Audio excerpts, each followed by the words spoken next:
Good evening, Guardians. Welcome back to Tower Casuals, the Destiny podcast. Of course, if you're hearing my voice, that means Corey has the night off, and he's not doing our usual boisterous intro. But fear not, because joining me to talk all things weapons is our Tower Battlemaster, my favorite Titan on the tower, A1Johnnny. Evening, folks.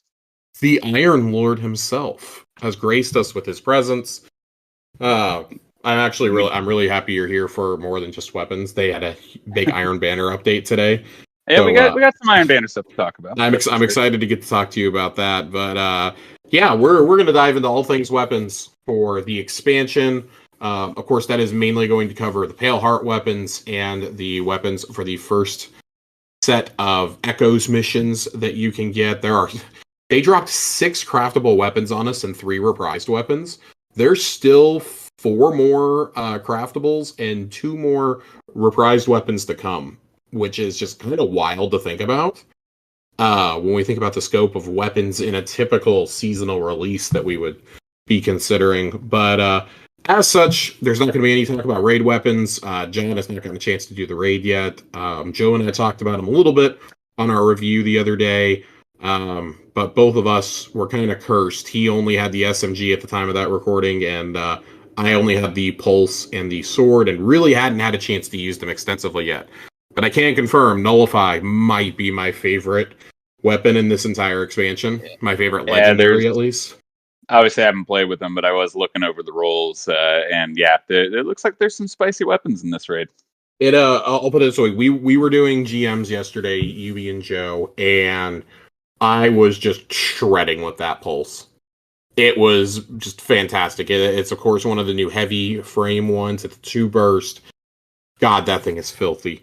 But we're not here to talk about my raid loot. We're here to talk about weapons, updates to the Crucible, and, of course, John's favorite exotic ever, I feel like I can say.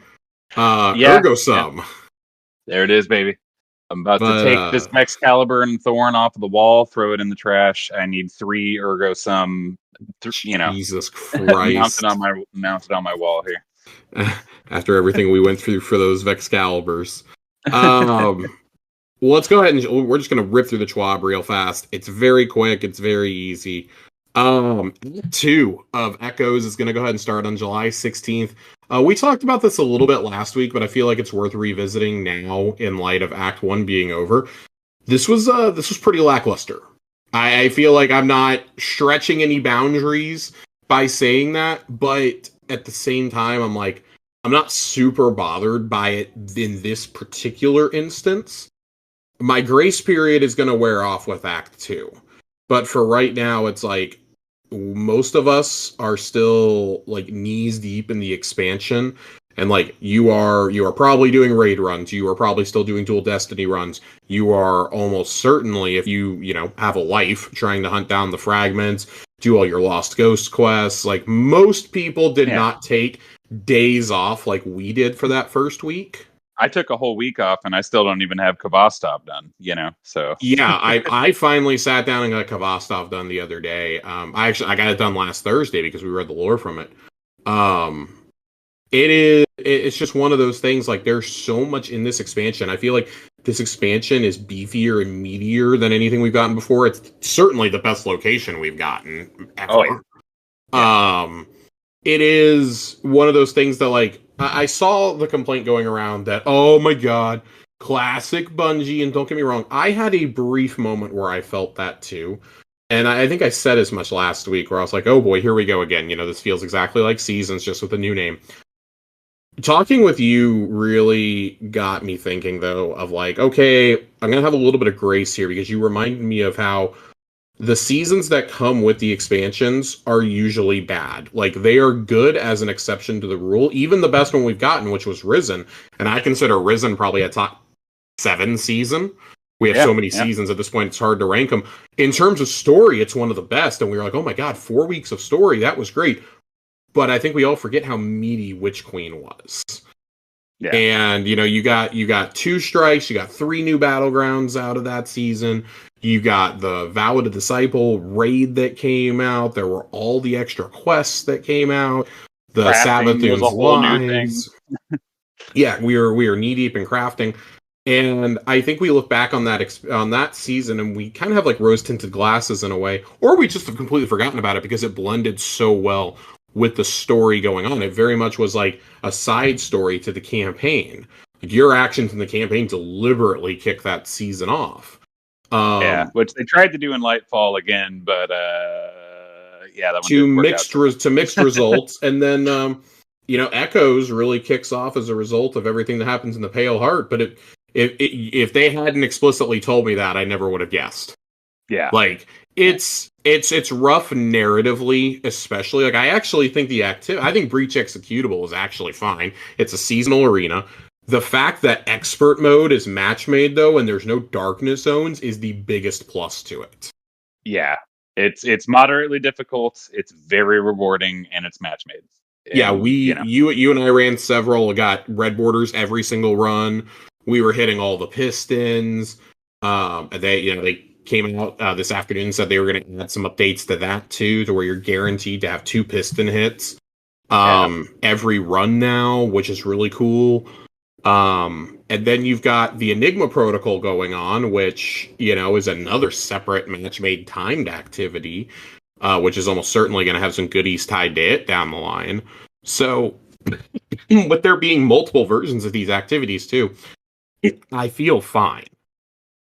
Like this is what it is. Yeah. No, I feel like the content is fine, and I actually like a lot of the character work so far in the story. Failsafe is still really funny. Failsafe and Osiris are the big stars here.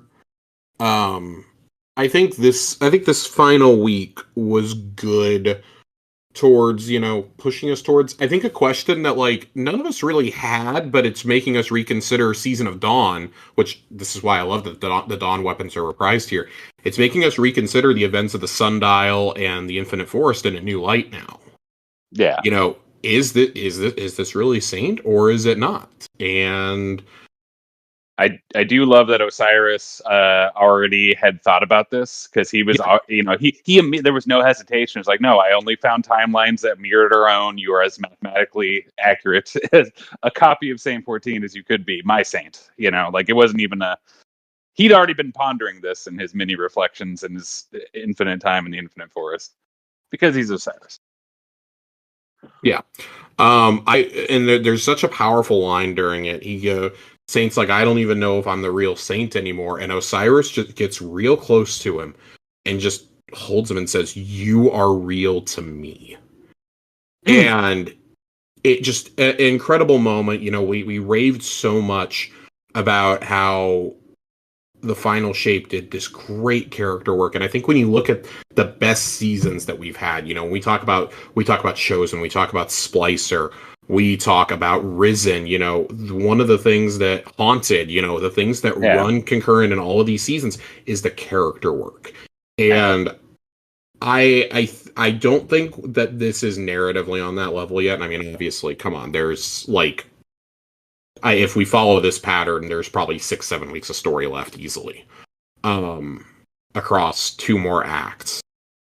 But knowing that we're going in that direction with the story and the character development, I think is more meaningful than, we've got a story mission to go run every week. Like, and it feels like episodes have had a little bit more care put into them than maybe we initially thought.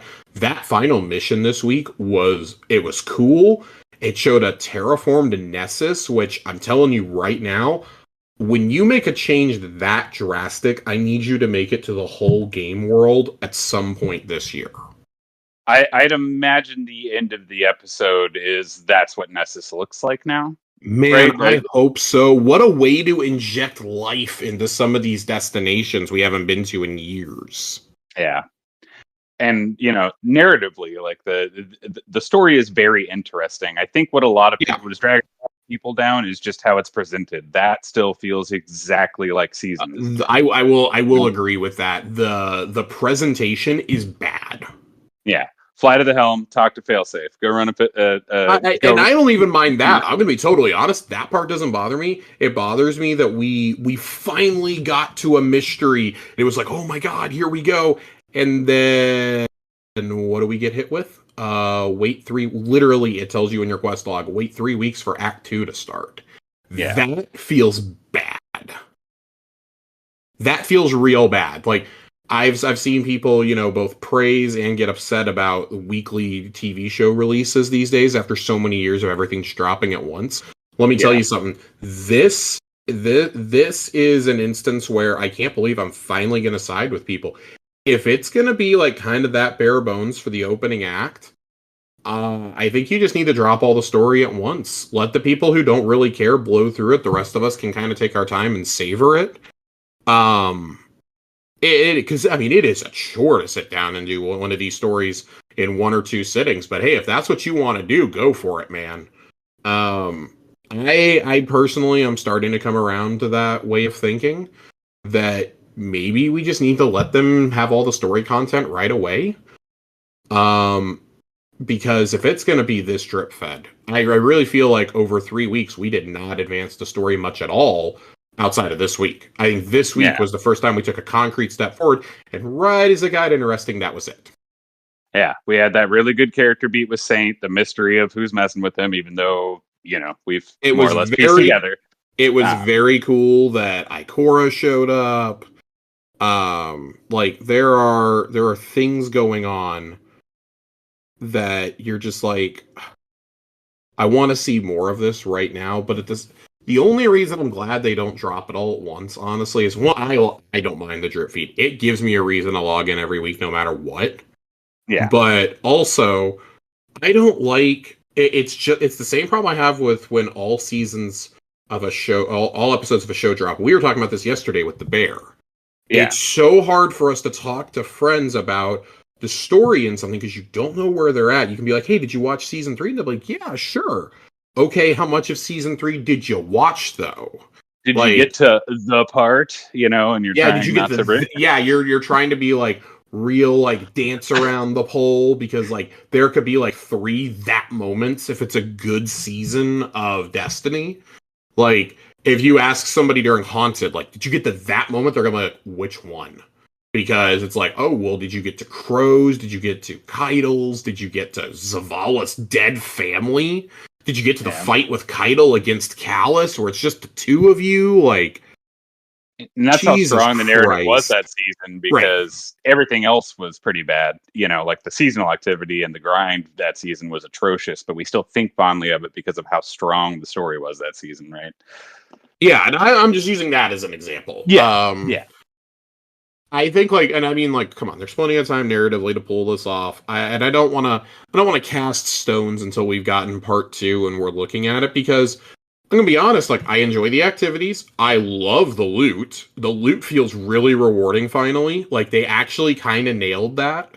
With this, I'm not spending 45 minutes like I did in fucking Coil. I'm spending 12 minutes and getting just as much loot.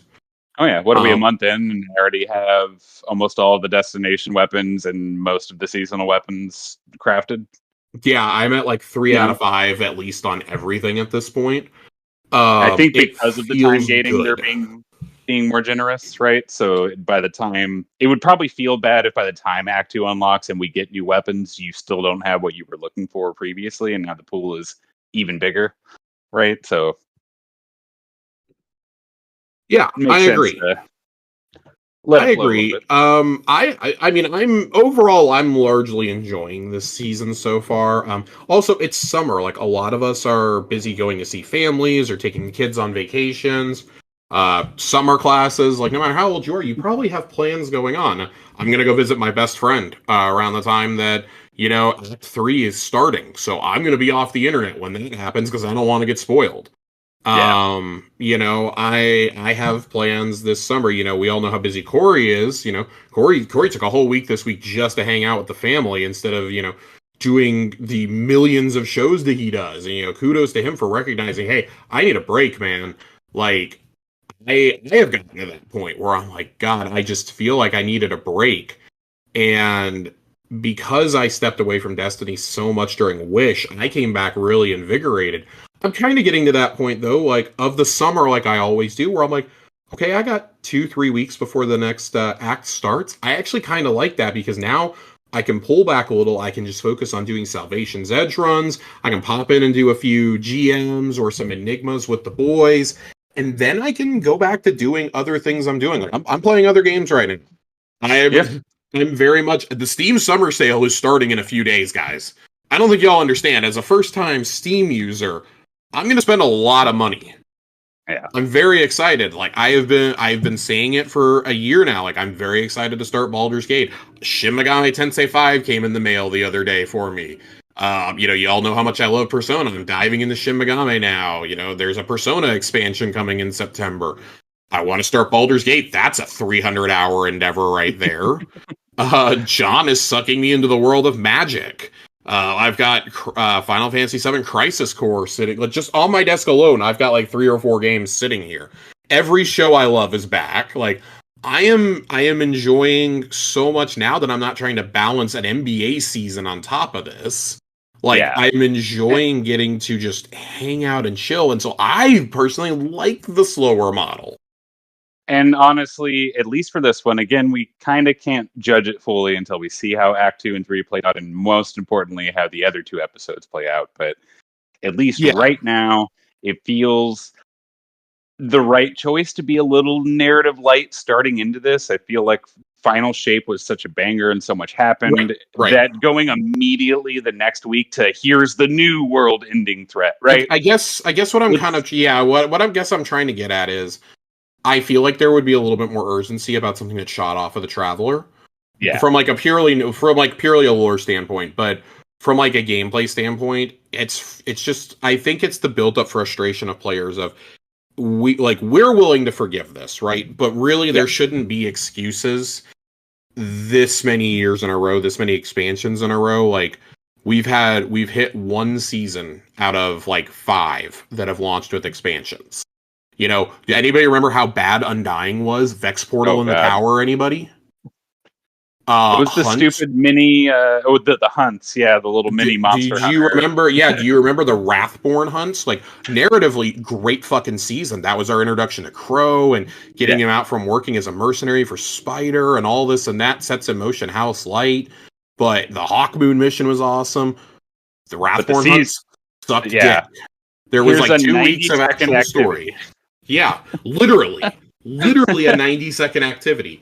And it was like, okay, that's why I think we were all so shocked when we got Risen with Witch Queen, because it was like, that was in the middle of this great stretch. You had gone Chosen, Splicer, Lost, 30th Anniversary, Risen, and it was like, oh my god, we're like in this new, it's like the Forsaken 2 pack Forsaken pack all over again. Forsaken 2, Destiny 2 Forsaken pack all over again. And it's like, oh my god, this is awesome. We just got Vault of Glass back. Like, this is a ton of fun. And you hit Haunted, and at Haunted is where I think we all start getting tired of the seasonal model. It's like, oh yay, another seasonal arena, and it's like the worst one because it's in the fucking Leviathan, which happy to see the Leviathan again, not happy to have to go explore for random bullshit and wait hours for bosses to show up. And don't forget, even in it was that followed right up with the Pirate season, and both of those seasons had the grind meter for what you needed to do. So sad because like both of those were so geared towards like the fantasy that people want. I feel like Pirates and Reapers. What's not to love here? And thank you, Seraph pulls you out a little bit, but by that point the damage is done. Like, then this past year is just, God, such a slog for the most part. Hey, I'll always applaud you for trying new things. And I do like that they started doing that with seasons last year, because I think that's influencing a lot of what they want to do with episodes now. Yeah. But, and it remains to be seen, but I mean, doing things like the Deck of Whispers, doing things like the deep dive, roguelike elements, and the randomization Coil, all feel like they are really contributing to what they're going to explore now with episode 2 is going to give us fucking potion crafting. Hello. Like, that is geared towards seasoned D&D players right here. And then the fantasy of being a hive commander, basically, and being part of Eris's squad, but getting like hive captain armor in episode 3. Like, yeah, I'm here for that. Like, they're nailing the fantasy there, I feel. So, like, okay, it's not all bad. Like you said, we got to wait and see how these episodes shake out. And I didn't mean for this to turn into like a 20-minute soliloquy on where we're at right now, but I do think it's important. And I mean, Corey and I'll get into a little bit. We'll probably have this same discussion next week because I really want his take on it too. As someone who like doesn't know, and this is not meant to be offensive, but like as someone who doesn't go maybe nearly as crazy as us, um, seeing how he feels about it, someone who has admittedly really enjoyed the seasonal content. I'd love to hear what he has to say about it. I guess just kind of like capping it all off, like to start out, it's not bad, and I think the loot is doing a lot of the heavy lifting for me. And I think that's kind of how I want to segue into this is we're drowning in loot, John. Oh yeah. We are big time drowning in loot. Like I saw people complaining that the exotic for the episode isn't up yet, and my response was shut the fuck up, you nerds, because there's so much going on right now. Like, if this was episode 3, it would maybe be a bigger problem that it's not coming until Act 3. And not to steer the conversation this way, but like also, have we ever had a single release that had this many banger exotics? No, and that's I want to get to that. I want to finish blowing through this Schwab real fast. Yeah. We're gonna go into weapons right after this, but no, between the release and then getting Red Death back, as well as oh my god, I'm blanking on the name. Euphony. Euphony in the raid. Like every exotic, they nailed it. Like every single exotic, it says something when maybe Red Death is like the least impressive of the new exotics. And Red Death is breaking the Crucible. yeah. It's maybe the least powerful, least interesting, and it was still so strong it had to get super fast nerfed in the Crucible because it's just absurd. Well, they are doing something that I really want to call out that I'm very excited about, and I hope this is a theme going forward now with one DMG back at Bungie. Ayo. There is a developer live stream coming ahead of Act 2. I hope this becomes a regular thing. I would love a live stream like every 6 to 12 weeks from Bungie to let us know what's coming. I would love that. If you're doing that, that tells me you have some cool content up your sleeves and some changes coming. So I'm very excited. They don't have the details on the timing just yet. I suspect we're going to get it next week. Get the timing at least next week with the Schwab on January 5th. It won't drop on Thursday. It'll drop on Friday because of the 4th of July holiday, which actually raises a really interesting question for me and Corey about how we're going to do next week's episode. But maybe Tower Casuals takes a summer vacation. But we have a PvP update before we get into the meat of the episode, one could say. It's pretty bad when we have five paragraphs here titled "Twice the Iron Banner." John, you and I might be two of the only people on the planet Earth who are excited for this. At least I think you're excited for this. Oh yeah, I definitely am. But we've definitely talked about it before in matchmaking and everything. But I feel like Iron Banner is perfectly suited for people on your and I level. Yeah. Average players have a good time in Iron Banner. If you are skilled in Iron Banner, you're going to have a miserable, sweaty experience. Or you're just bad. If you're really skilled or really bad, you're going to have a bad time. But right in the middle, rocking your dad rifle, it's a good time. This was one of the big questions that we raised going into the episode structure when they announced 3 Iron Banners. And I was like, really? 3 over 18 weeks? That seems a little rough. Like, I feel like normally we get it like once a month, right? Yeah. I really like this change. So with this season, they're going to have Iron Banner be a 2-week event and be the main PvP focus for that time.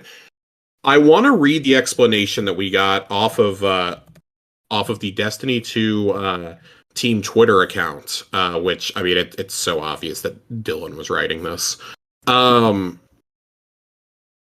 They say that under the new cadence of Iron Banner appearing for 2 weeks in a row, trials will experience fewer interruptions over the course of the act. In the past, Iron Banner would appear once every few weeks. Now, trials will be available for 7 or 8 weeks in a row before the next Iron Banner begins.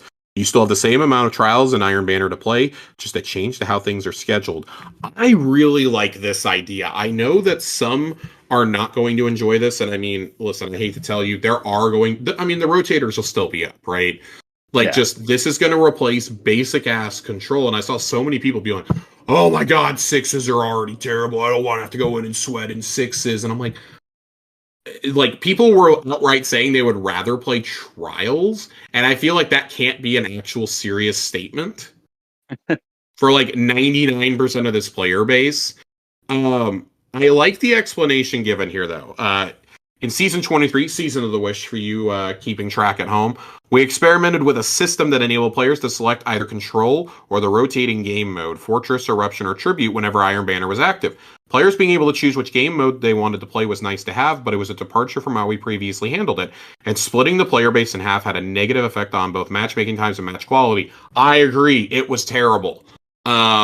These drawbacks meant it was not sustainable over the long term, and paired with the new model of running 2 different modes back to back felt extraneous, so we're returning to the system of 1 mode each week. I like that. To me, that says that it's going to be control for, here we go. First iteration of Iron Banner, first game mode available is Control, second one will be Tribute. Okay, so in other words, if you don't like Tribute, you're going to play a lot of Control, and I feel like that's where most players are going to go, is with Control. You're basically going to be able to, vote with your time.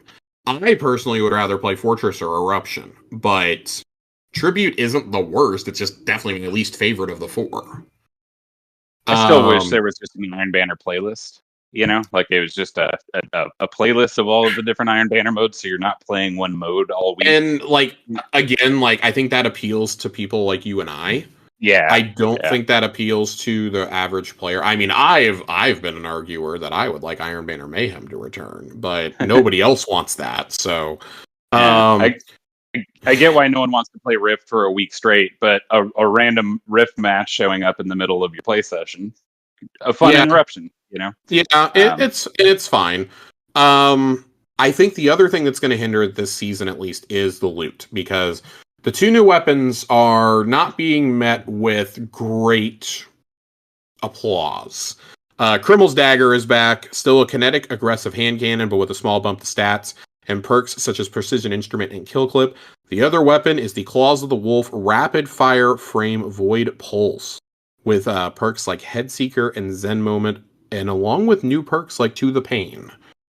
I am not super hot on this Iron Banner set. I need to play with Claws of the Wolf before I come out here and I'm like, fuck this gun. But I'm not super hot on it right now, to be totally honest with you. I have plenty of pulse rifles that I enjoy already. And that's the problem you and I have discussed multiple times. Every time you're on, I feel like we have to have the same discussion. We've gotten to a point now with crafting where it's it's not as good as, say, my Callus mini tool. Oh, well, that was fun to use for a little bit. Throw it in the vault. Yeah. Yeah, we'll have to see what for example, To the Pain is a very good PvP perk. So maybe this replacing some other rapid fire that you normally use because of that strength. We'll just have to see.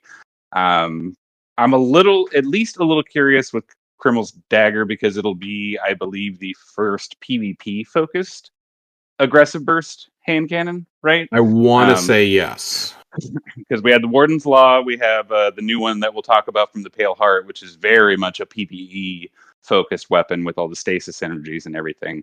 And that's the one thing about those 2 weapons, is those are both very, your lucky pants hunters will not find anything better than Warden's Law with the God Roll, right?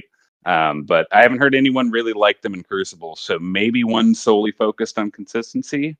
Maybe. We'll see.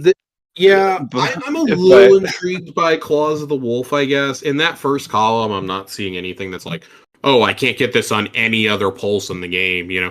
other than to the pain is cool to have, but like, am I really going to choose it over Head Seeker or like Perpetual Motion? Like, I don't know. And then in that second row is just stuff that we've seen on every other gun in the world. Zen Moment, Rampage, Kill Clip, Destabilizing Rounds, Disruption Break. We're throwing in Attrition Orbs to spice it up a little here, but like that's about it. And it's not me trying to like complain about it intentionally. Like, I'm going to sit here and go on this whole rant about it and watch. It's going to end up being like God tier for GMs or something. I just, there's nothing here that like makes me go, ooh boy. And that's okay. Like, that's fine. Yeah. There's nothing wrong with feeling that way, in my opinion. I was hoping for a little more oomph, I guess, coming into the expansion. Like, now it's like, ugh, I might be waiting like another 18, 20 weeks for a weapon I care about from Iron Banner now. Like, I'll still go get my shader and my emblem, but oh boy, this might be a rough one for me. The change I am happy that they're doing, getting rolls for these weapons will be easier too. Thank fucking God. We should not be having to ask for this in year 10 of Destiny, but here we are. You need to unlock them first to drop by getting ranks 4 and 7 with Saladin, so almost right away you'll have them. But then you'll have a good chance to earn them as post-match rewards. Wins will now guarantee a random Iron Banner weapon, while also having a very high chance to award an Iron Banner Engram on top of that. Aster defeats both weapon drops, and Engrams have a high drop rate too, so you can either get the roll you're chasing as a drop, or focusing an Engram with the Salad Man. I'm curious about this final paragraph here, John. I think the Iron Lord title might be getting retired. Oh, because I read right past this. Hold on. So those of you looking to be one of Saladin's favorites once more might want to gild the Iron Lord title one more time. I'm very curious, because that feels like a title that should never be taken out of the game, and yet at the same time, I think it's time to start retiring some of these, like, Iron Lord, Conqueror. Flawless probably won't, just because, like, what else are you going to use for fucking trials? But I feel like both this and Conqueror might, just like we revamped the Crucible seal, they might be on the way out the door. I don't know if I'm sold on that one, Josh. I think that's just poor wording. It's extremely poor wording then, because I'm reading that. It definitely makes it sound like a threat. I think they were just saying, I read it like they're like, we're taking it and its children. Like they're gonna storm our castle at night, and it's not gonna be the fortress map either. Saladin's going back to Tower Battle, so get your fucking emblems while you can, buddy. So, like, how great of a twist would that be, though? Like, oh, there's like a story reason why Saladin isn't going to give out the Iron Lord title anymore. So, like, it's something else for a couple of episodes. Like, I think that would be a cool little interruption, and then come back with a revamped Iron Lord title. Just let Drifter run Iron Banner for a season, just one season. See, now here's what I would like. I would actually like for them to retire Iron Lord and come back with a revamped seal, because I think the seal is a fucking joke. Come back with it titled Young Wolf, because that was our given title. Yeah. That's our given title. Give me my fucking sword back. Like, there's a number of things you could do here, Salad Man. I need to think that Keitel has some input on this, and that she's knitting me a cape right now. So there's a few sandbox updates coming to the Crucible. Kvostov is getting a lot of updates. Jesus Christ. The recoil. This is so funny to me. It's so fucking funny. We'll be removing the bugged effect that reduces recoil by 50%, but as a middle ground, we've increased base stability by 30 up to 72. And then the ricochet shots. While they're fun for PvE, they're proving to be a problematic balance issue for PvP. With very high uptime and the ability to be buffed by orbs, the damage they deal both on initial impact and on the returning bounces allow Kvostov to neutrally drop its time to kill down to a level usually reserved for more difficult to trigger damage boosts. We want to avoid impacting PvE with this change, so we reduce the initial bonus impact damage against players only from 15 to 5%. And the bouncing bullet damage reduced from 18.4 to 4.6 damage, leaving PvE unchanged. You cannot have played Crucible since Kvostov came out and tell me that this is not the most warranted change in years. Oh yeah, no, it's it had a 25% usage rate in trials. Like, I obviously haven't been able to play with it yet, but I've seen plenty of clips and I've been killed by it plenty. And yeah, that thing is a goddamn laser beam. 25% of all kills in trials in the final shape so far have come from this gun. To put that in perspective, the only other weekend that has ever happened was during the crafting with Amit at 37%. And I'm sure you remember the first month or so of the relaunch of Trials in D2, where we were at an auto rifle meta. When auto rifles are too easy to use and too powerful, there's why would you use anything else? It's so easy and free. Hard light for those couple of weeks was a nightmare. Hard light and Gnawing Hunger and Original Summoner, and it was I love how they follow this up. Red Death, lurking just under the Kvostov coated surface of the current weapons meta is Red Death.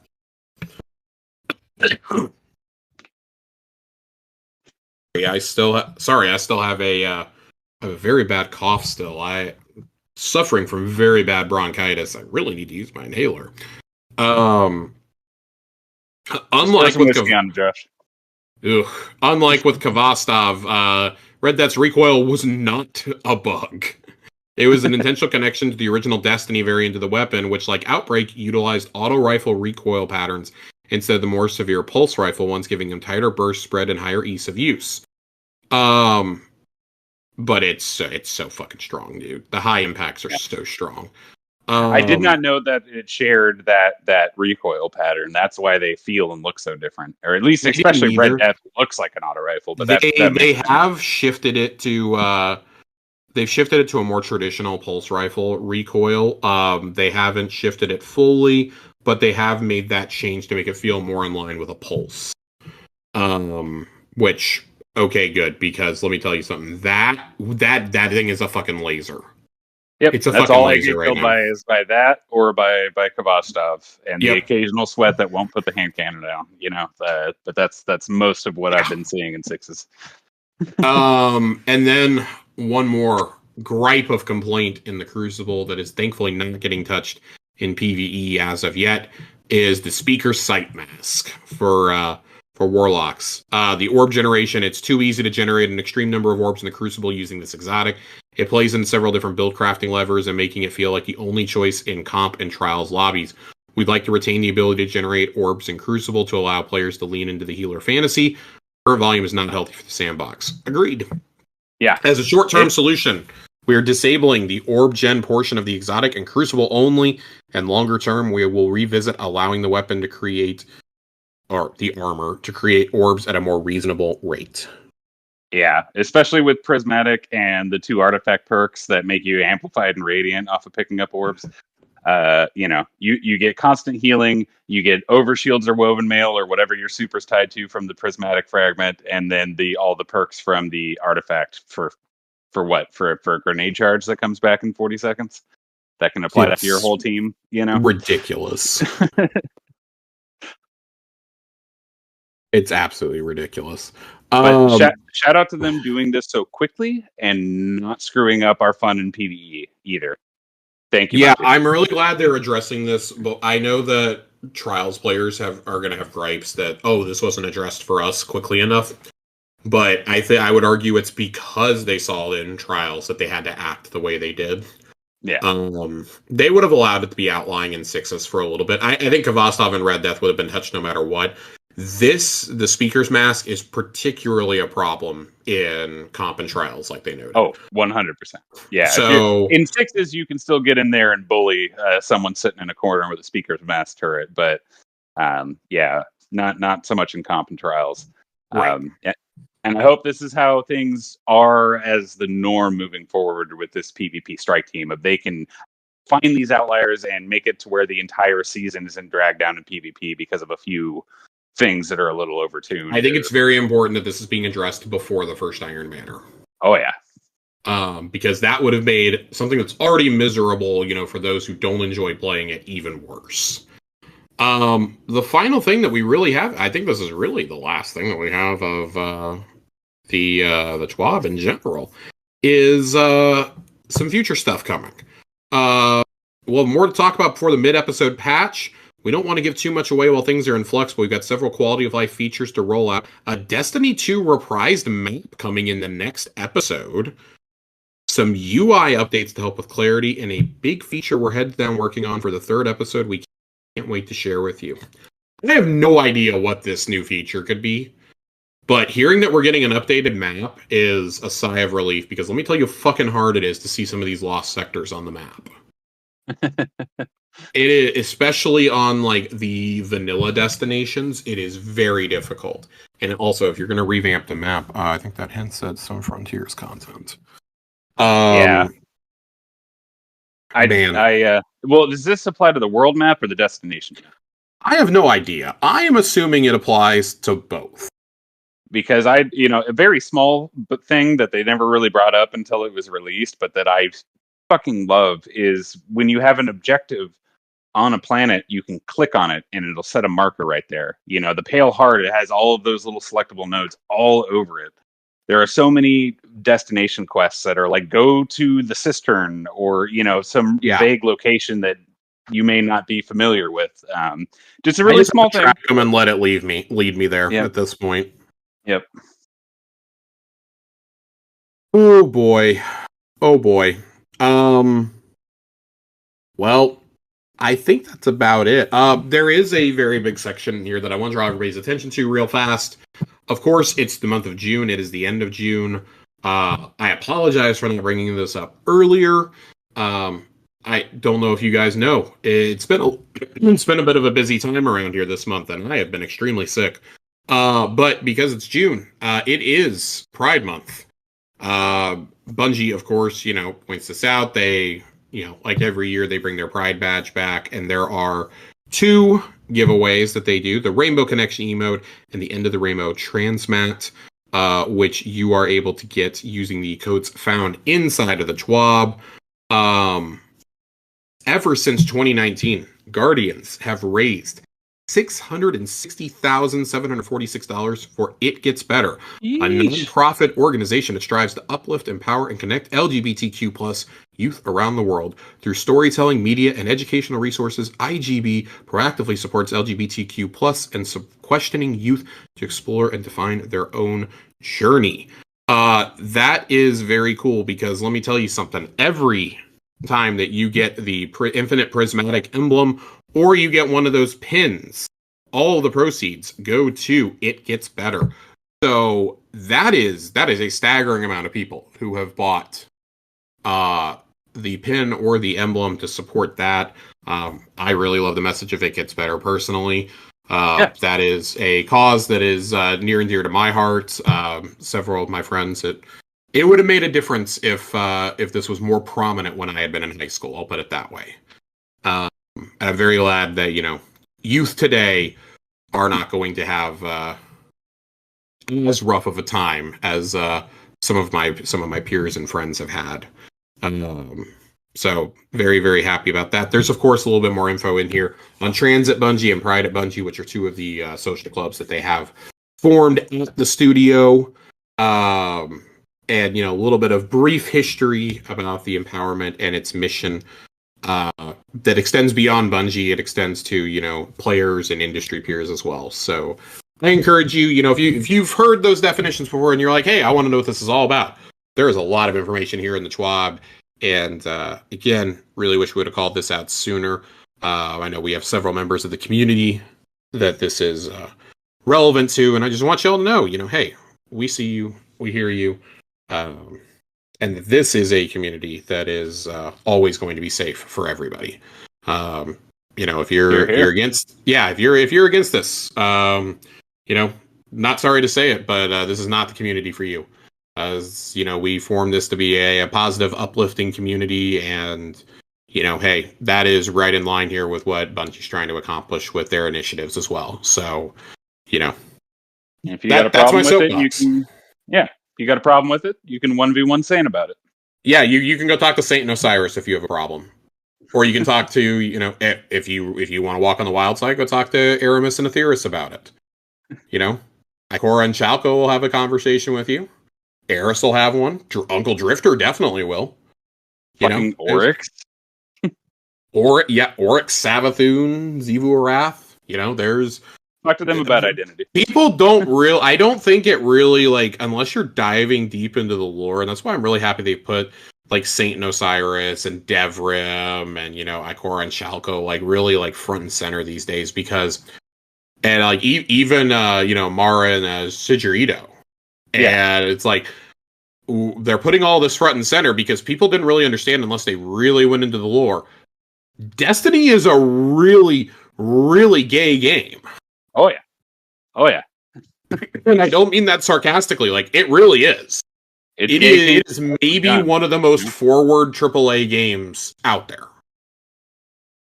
If you just do an ounce of reading, or you pay even the littlest bit of attention. So the only featured straight couple in the game is that Drifter and Eris, and you probably wouldn't even know they were a thing unless you're heavily involved with the lore. Yeah. So it's and I mean, Zavala and his, dead family. Yeah. Well, let's say, living couples. Yeah, living couples. And it's one of those things that Bungie has always been a studio that's been inclusive of all players, all nationalities, all beliefs, etc. It's just basically the rule is don't be a piece of shit. If you're a piece of shit, there's no room for you. And I think that that's perfectly exemplified through their social initiatives. We talk about, we talk about, pride and trans at Bungie, and in the past we've talked about Black Lives Matter, we've talked about Asian Pacific Islander Month. There's a lot of things that go on at the studio, and I love seeing a studio that is so proactive socially about things. We shouldn't have to recognize that the studio does this, but because basically nobody else does, we're going to. It's become the butt of the joke that June 1st, better change our social media profiles as a corporation over, say we hit the rainbow button. See you. Yeah, hit the big giant rainbow button. And I feel like very few studios and or companies walk the talk as much as Bungie does. So, shout out, despite all the problems that we talk about at this studio, that is one thing that I think they have continued to do excellently over the years. Yep, and even if it's just corporation getting their tax breaks in, there are so many people at Bungie that care about these initiatives and put the work in, and that's they've always said that they want the social clubs to reflect their workers. They want them to reflect the people that make the games that you love and that represent the characters that you love. And so I can't think of a better reason to support a cause than something like that. All right, John, shall we get to the meat of all of this today? Let's do it. We've only been going for 48 minutes without getting to the weapon talk. All right, we're going to kind of fly through this. We're going to only talk destination weapons, seasonal weapons, and exotics to try and keep it as muted as possible. We're not going to talk playlist rewards, so no trials, no nightfall weapons, nothing like that. And no raid weapons. If you want raid weapon talk, go listen to Joe and I on the last episode. Let's jump in on Paleheart first. I think it goes without saying that the two standout weapons from the Paleheart so far, in terms of legendaries, because I know John's going to fight me if I say they're the standout weapons, period, are the Call Strand Sidearm, and I'm going to go with the No Hesitations Auto Rifle. Oh, 100%. It is the first healing frame auto that we've gotten. It fires a lot like Osteostriga. Let's start with the Call. This is the most used gun in the game for a reason right now. Across all modes, there's a reason why it was the most used weapon during opening raid weekend. This thing is awesome. These have power crept so rapidly, though, that at this point it feels like if you are in endgame content and you are not using the Call or Indebted Kindness, you are doing yourself a disservice. Yeah. It really genuinely feels like you're doing yourself a disservice. And thank God I have a call crafted and I got a God roll indebted kindness on our very first time through Warlord's Ruin. Um, this gun is awesome. I don't know another way to say it. This gun's awesome. Yep. And that's why I was thinking about it, and I knew we were going to have to talk about it. I don't even have that much to say about the call, just because it hits like a truck and has ammo for years. And once you get it crafted with legs from gold, lead from gold, you'll never start. But I've been running that with Ergo Sum double special, which I haven't been able to do any double special weirdness since the changes. But it is so forgiving on the ammo economy that you can basically use it like a primary. I am currently running it with lead from gold, and I was using multi-kill clip for a little bit. I did change it to oh god, what I change it to? Hang on, I gotta pull mine up. I cannot actually remember what I used for. One for all. I have one for all on mine. Yeah, no, that's a solid pick. I went with Vorpal to be boring, but I wasn't sold on it just yet. Yeah. But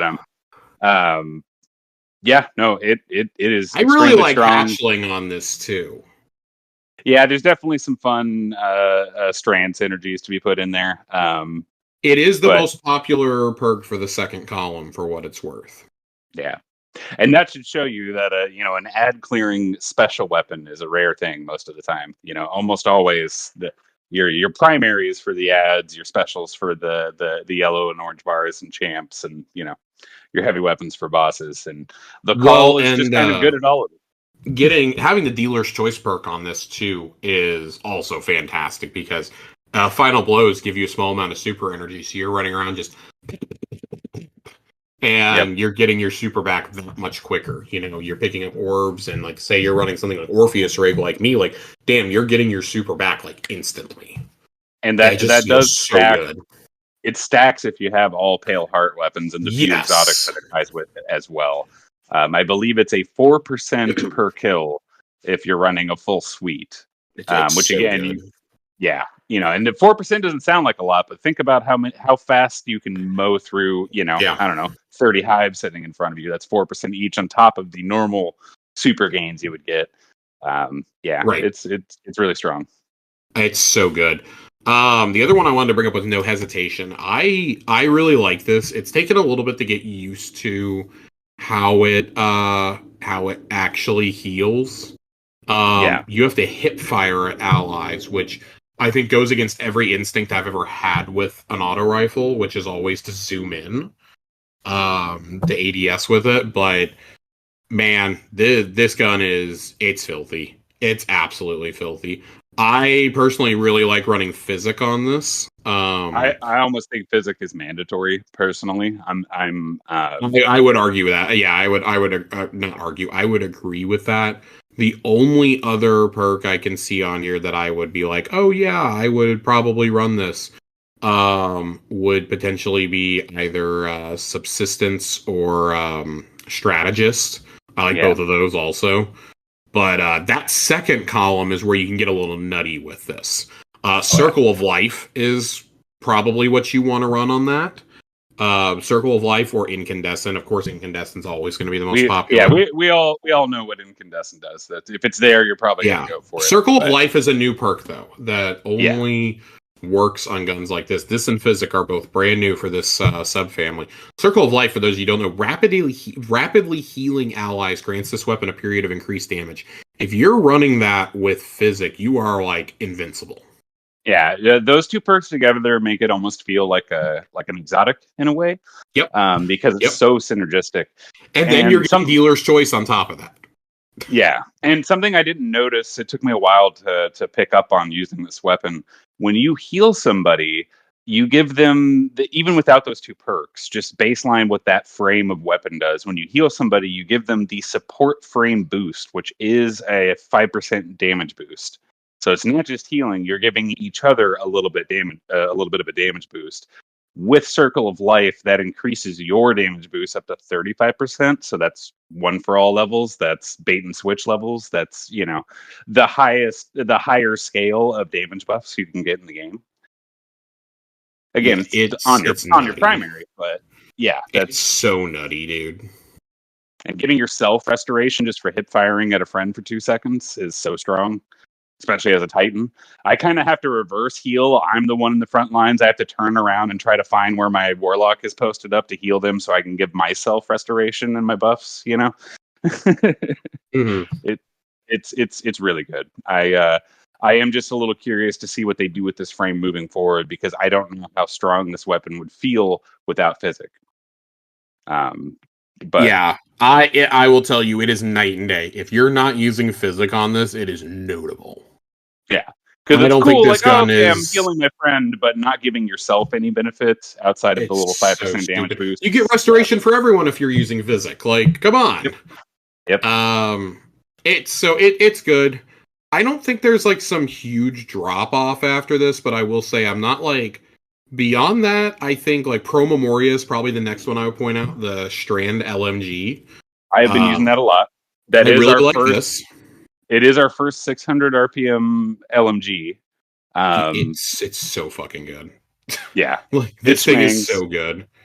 It feeds into that origin trait we just talked about, so it's a solid choice in the heavy if you don't want to run Microcasm for whatever. If you're a weirdo who doesn't want to run Microcasm, I mean, listen to these perks you can get in the first column. You can get Reconstruction, To the Pain, Strategist, Hatchling, Envious Assassin. What the fuck? Yeah, Hatchling in the third column is huge because you can still get a damage perk and run Hatchling. And then in your second column, you can get Bait and Switch, you can get Tap the Trigger, you can get Dragonfly, Frenzy, Target Lock. Like, we live in a world where Desperate Measures is like the 5th best perk on this list. Yeah. That is wild to me. The only thing that's like blatantly not good is Collective Action. Yeah. And don't forget, not only do all the origin traits stack for getting you super energy, there is a perk in the artifact that makes Pale Heart weapons, it basically gives them Dragonfly, and that increases with the number of Pale Heart weapons you run. So a lot of really great synergies with this. It's a solid LMG. For sure. There's a couple of other weapons, and I'm gonna be honest, I'm not super big on the rest of the Pale Heart, but that's not that they're bad. It's just like I have weapons I would prefer to use over them. I like the Sniper. I like Embraced Identity. I don't love it, but I like it. I think it's got a solid perk pool, but again, it's one of those like unless you're using it for a really specific purpose, like you probably have a Succession that does exactly what this can do, except that's a kinetic and this is a void. We will continue to cope that we will find a sniper meta one day, and this may be one worth looking at then. But for now, it's got a good perk pool. I want to be really clear, but it's like, oh, you're probably going to run Reconstruction, Redirection for most people, or Reconstruction 4 times the charm. There's Boxed Breathing. There's Target, or there's Moving Target. The coolest thing that this sniper has going for it is Rewind rounds for me. Yeah, and you compare that. That's really cool. 4 times. Yeah, I think that's cool. Permeability is part of this. I think that's actually more interesting than you might think. But I don't know who in their right mind is choosing that over Reconstruction Rewind. Or even like Opening Shot. I just don't know who's picking that over it. It's fine. Like it's a fine sniper. There's a better sniper in the actual release in the raid. Baby Black Hammer is in the raid. So some of us wouldn't know about that, Josh. Yeah, well, I don't know what to tell you, buddy. This sword does not impress me. False Idols does not impress me at all. I'm not even talking about it. Yeah. If you have something to say about it, go, but no, I mean, you could make a fun ad clear sword. Incandescent chain reaction sounds nuts, but like we'll talk about later with a different sword we got, and like we've talked about for years, while ad clearing with a sword is fun, you're giving up your heavy weapon. You're giving up your boss damage. So yeah. And I want to be really clear. That is the whole reason Ergo Sum works, is because of the slot it's in. Yep. If it was a heavy, we'd be like, "Oh, that's cool," and then we'd move on. Yeah, that's fun in seasonal activities in Gambit or whatever. Another weapon that's not really lighting my world on fire is Axial Lacuna. the solar fusion. Yeah, Yeah, it's I was like pretty disappointed with this, it's like especially since it's good, yeah, but it's another fusion.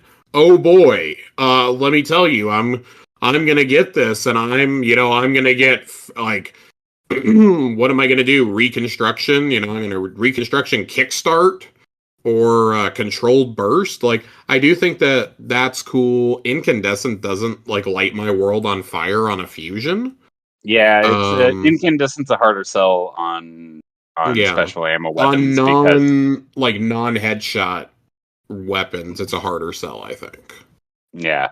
This was one I was definitely disappointed in, especially because it's like Ikora's featured weapon in Cade's kit, and it's something you compare with Ace of Spades. And I don't know, I was hoping for this to be a banger fusion, We and just got scatters. Well, I say just yep, got it. We got it 9 months ago at this point. Jesus, Scatter uh, signal is so fucking good, and we just yeah. got that with some of the same So perks.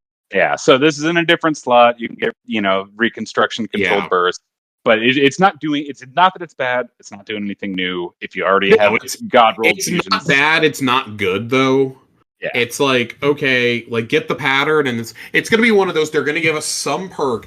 It's gonna be like when we all had what was it, Cartesian coordinates and coordinate, null yep, composure yep, because of oh, what was the name of that perk in the particle deconstruction, particle deconstructing that we all yeah. had in the past one season, and it was the season VOG came out, so we all sat there or the season after VOG came out, we all sat there and just spammed the Templar with regular fusions. It was great. The one Um, time 1K voices was relevant. yeah. Bold Endings is another one. This is a stasis hand cannon. Um, I feel it's fine. Is this the first 257 RPM that we've had? So that's the heavy verse, Oh, got you. two So it's bursts like like Warden's Law. Warden's Yeah, Law. I think I that's the one thing this has going for it. I think is the burst. yeah, I actually like this weapon quite a bit. Okay, My problem with Warden's Law is unless you were a lucky pants hunter doing that one specific thing, yeah. Warden's Law is pretty boring. I mean, This I like getting it. this getting Dragonfly and Headstone together is awesome. Dragonfly Especially with, Headstone, and it also has Rapid Hit, which I yeah, really like Rapid Hit on this. yep. It's really hard for me to get off of Headstone, but yes, that does Yeah, feel really good on with the two bursts for the same reason that Rapid Hit has always been S tier on pulses, right? right. But yeah, I have Dragonfly Headstone on mine. I think my only gripe with this is that the Dragonfly explosion won't shatter the Headstone crystal. Okay, that's But really annoying. yeah, but with the artifact perk this season, where killing something that is affected by a stasis debuff makes a stasis explosion that slows everything else around it, it's like giving it double Dragonfly.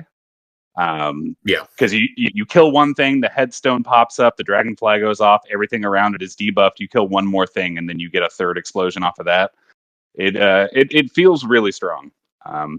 And also on prismatic, if you're running a prismatic build that's focused on light abilities, this is a great one to throw up there to help build up your dark meter, because you're not just getting the stasis weapon kills, you're also getting the stasis shatter and the dragonfly explosions to help build up the darkness side of your meter. So I think this is a fun weapon. I don't think it's going to be it's meta must fun. have, No, but no. It's fun because the only other really like decent stasis hand cannon we've had is Volpecca. and And what was the one from the dungeon? oh Actually, shit. from the pirate dungeon, Ice Luna. Oh, Ice Luna has I have unrelenting I've headstone on that thing. I've kind of forgotten that AS Luna existed. I'm going to be totally honest with you. As someone who is not admittedly a hand cannon aficionado, Yeah. I kind of forgot about AS Luna. And we have one more weapon to talk about, and that's the Someday shotgun. This has not lit my world on fire. Nope. It's Oh just boy, like the fusion. it's another kinetic shotgun. Oh boy, it's not even strand or stasis. It's just another 65 RPM. Yep. It's a craftable god rolled shotgun for Crucible if you need one. It's kind of interesting that it can get Cascade Point, but that's a lot of work for damage you could be doing just as easy with a mountaintop or a sidearm. Yeah, I'm fine. Like, I mean, I'm fine with it. I like threat remover personally. I think threat remover recombination is an interesting combo you can get on this. Like you said, Cascade Point is a little intriguing. But there is just, if you're crafting a shotgun for PvP, you're putting on opening shot. Let's be totally honest. Yep. It's that's the only place I've seen this weapon spoken about is in PvP, and if you just need another God rolled shotgun in a different slot or didn't have a good kinetic one, for whatever reason, this one will do you just fine. It's fine. Like, if you like these weapons, that's totally fine. Yeah. It's just like there's only like, besides like our two S tier options, like I would even argue the call is the only truly S tier option. No hesitations is with the exact right roll. But after that, I mean, it's kind of what do you call it? Bold endings, and then it's just kind of bold endings and pro memoria. The other 3 or 4 weapons are just like tiers below. Yeah, like typical destination fodder, in my opinion. Yep, and I think that's what makes them feel so much worse. Is like we said before multiple times, it's not that they're bad, but the call and the healing AR, and even this 2-burst stasis hand cannon, they all feel like they're presenting something new, a new play style for you, a new thing to build around. I will say, I think the cool thing about this is, even if we feel they're underwhelming now, with the way perks can be adjusted and all these weapons are craftable, means at any point these weapons could come into the meta. So I do enjoy that aspect of it, as opposed to, like, say, the Europa weapons, which you knew were never going to be good no matter what. God, that was it. How shit those were, how shit most of the moon weapons were. The Throne World weapons really didn't light people on fire either. Like, yeah, this is kind of a typical thing. I'm not even going to talk about the fucking Neomuna weapons, because some of us never unlocked the patterns for them, despite grinding and grinding and grinding. Yeah, skill issue. Some of us are still very upset about it a year and a half later. Anyways. Yeah, I will say that I had the weapons I wanted crafted from the Pale Heart with just 2 weeks or so in, just doing Pale Heart stuff. Not going there to grind for that, just doing stuff I would have already been doing. I had the call crafted before I set foot in the raid for the first time. Yeah. So, and that was not from like, oh, I had Ghosts upgrade to buy my red borders. Nope. That's how I finished No Hesitations. I got the call just from running around and doing chests. So... That was you, me, and Joe doing the campaign and some of the post-campaign activities. That was not like 40-hour grinds trying to get that thing unlocked. Let's shift over to some of these seasonal weapons that we actually have. I want to do seasonal, and then we'll do reprised weapons. It should come as absolutely no surprise that John and I are absolutely in love with the Scout Rifle. It is the first legendary cowboy scout rifle that is actually worth using on a consistent basis. This thing's nasty. Time-worn Wayfarer. I love this. Heel clip incandescent. Yep. What the fuck were y'all thinking? That was one of my first drops. Snapshot is in column 4 here. Like, just what the fuck, dude? This is heel clip incandescent is the roll, in my opinion. I know some folks are gonna really like dual loader on this. I'm not a fan of dual loader, but I also play. That's what's interesting about the cowboy rifle specifically is there are a few perks that are suddenly worth rethinking on this gun specifically, just because of its unique load a bullet at a time. So, like, even compulsive reloader is something I have never given a shit about, except on one of these, because that, the first 6 bullets, think about how you shoot this thing. Just doubling your reload speed if you never let yourself get below half mag is good. So I haven't tried dual loader on this specifically, but loading 2 at a time when you're normally only loading 1 at a time seems like a fair compromise. But Who's not going to pick heel I clip? also play a little unorthodox for a hunter. My dodge is always the reload dodge, so Yeah, my particular play style just is based does. around not loading. Yeah, basically, like I'm not going to take the time to load on this. I would rather have my heel clip incandescent. 4 times is another good one here. Always a good one on scout rifles. I feel this is just a really really good gun. Don't sleep on shoot to loot. This is just a really good gun overall. I feel really solid perk pool. And I like the radial area transposer origin trait. This is the kind of stuff that needs to be on seasonal weapons. Yeah. Rapid final blows cause targets to explode into a pool of radial area and fluid. I love that. I don't know about anybody else. I really love that. So, Yep. I any other words on your cowboy rifle? no, nothing that you didn't already say. Like like we talked about before, this is the first one of these since Dead Man's that I feel excited about, and it feels really good. I'm not really running scouts in much right now, but I have played with this thing. I did get the heel clip incandescent roll as my first thing. I do have it crafted. It's just a lot of fun, and it definitely feels different. And I think it's because it's the only one of these with a scope.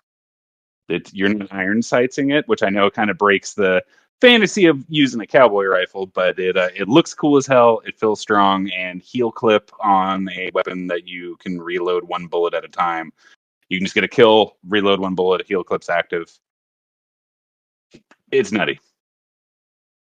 Let me bring up another one that I know that you're a big fan of. Have been since the day it came out. Lost Signal. Oh boy! Speaking of The shooters, the stasis grenade launcher. This thing is absurd. I feel like I speak for all of us when I say that there's probably not a bad roll on this thing. This is disgusting. Reverberation is a beautiful perk on it. I really love that. I like the idea of pairing that with Feeding Frenzy personally. yeah, yeah. How you feeling on this one, buddy? This one was weird Also, because auto loading. You can't go wrong with auto loading on a yeah, breech loader. that's always the go-to on these things. But it shocked me the first time I fired it because it didn't click with me that this was a new frame of grenade launcher, right? So the first time Yeah, I got it out of the season pass, threw it on just to try it, and shot it at the ground, I started squealing just because I was not expecting that. he really did. He was laughing. He was laughing the whole time. This gun is interesting. I'm curious to see where it lands long term. But you have to think of it like Witherhoard. That's how you have to use Yeah, it. It's not just going to kill things when you shoot with it, right? You use it to get tick damage while you're using other weapons or positioning yourself, throwing it in front of choke points and where ad spawns. This does have a very interesting just ability regen machine with strategist and demolitionist. yeah. Like I said, I feel like this one is going to take a little while and maybe a couple more of this type of weapon for us to really get a feel on its strengths and weaknesses. But that's the easiest sell there is. It's legendary Witherhoard. If you if you want to Well, and run, I think part of what makes this particular frame feel so good is the origin trait on it. yeah, I yeah, think that's part of what we're feeling too. Like when we say this is mini Witherhoard, not every one of these is going to feel like that. Like I understand that it does create the lingering pool, but that combined with the Vex fluid you can spawn really is what contributes to that feeling. yeah. So yeah, I love this. I think this is stupid fun to use. I've really enjoyed using it. The bit that I've used. Because the only other breech loaded stasis grenade launcher that I think I've ever really enjoyed is is it Lingering Dread? Is that the Yep. one from Duality? Yep. Yeah. And that one can I've roll liked chill. that since the day it came out. I've really enjoyed that. Yeah, and I think that's my only. I think this weapon would have been a perfect place to introduce a new stasis perk, something that applies Yeah. slow. Yep. You Yep. know, because we've had Headstone forever. So I feel like this would have been a perfect thing. Imagine if this applied slow in an AOE. But it's new. It's interesting. I can't wait to test it more, and to see what they do with this frame on other elements. But it's definitely I'm so surprised by how I many mean, unique it did types add a of new perk. Reverberation is a new perk. Yes, that is a new perk. So You are correct. And sadly, I was not impressed with it on this weapon. I'm hoping they can do more that's with it in fair. the future. Yeah, but Okay. it's really neat. It's really really neat. Looks like $1 million. It's a lot of fun. Yeah, this weapon is just goofy fun. I don't know if I'm necessarily taking it into GMs, but I really enjoy it. All right, Sightline Survey is the next one I want to get to. This is the Arc Legendary Hand Cannon. This is a 180. It's a precision frame. I got one of these to drop the other day and instantly fell in love with it. Noted hand cannon user here, by the way. It dropped with triple tap Volt Shot for me right off the Okay. bat, and yeah, it's fun. Things go boom. I'm really enjoying it so far. I think that it's good, but this really feels like one of those weapons that if you're not using the optimal perk combo, you're probably not using it. You probably got something better. And Yeah, that's not to say that this weapon is bad. It's just the thing that makes it good is triple tap Volt Shot. yeah. I really want to play with Enlightened Action Volt Shot to get the faster reload times on there to keep proccing Volt Shot, but that 180s are hard. It's kind of a lifestyle choice if you like 180s. This is another one. We already have a 180 from Deepstone with better stats and Volt Right. Shot, and you can pair that Volt Shot with a damage perk. So for me, this is another one of those. There's nothing wrong with this gun. It's excellent. You probably already have better options. But this one is a Volt Shot weapon that makes little Vex pools. So there you go. You know. For sure. All right. I think after this one, it feels like there's a bit of a drop off. I think that one's like if the other ones are like in the S and like A plus tier, that one's like kind of bordering on like A minus. Everything else is B or lower for me. God, and we're only talking about the ones that are in the game because we can't speak to the ones that are not in it yet, obviously, although I'm very excited for the remaining weapons. All four of them sound very exciting to me. Yeah.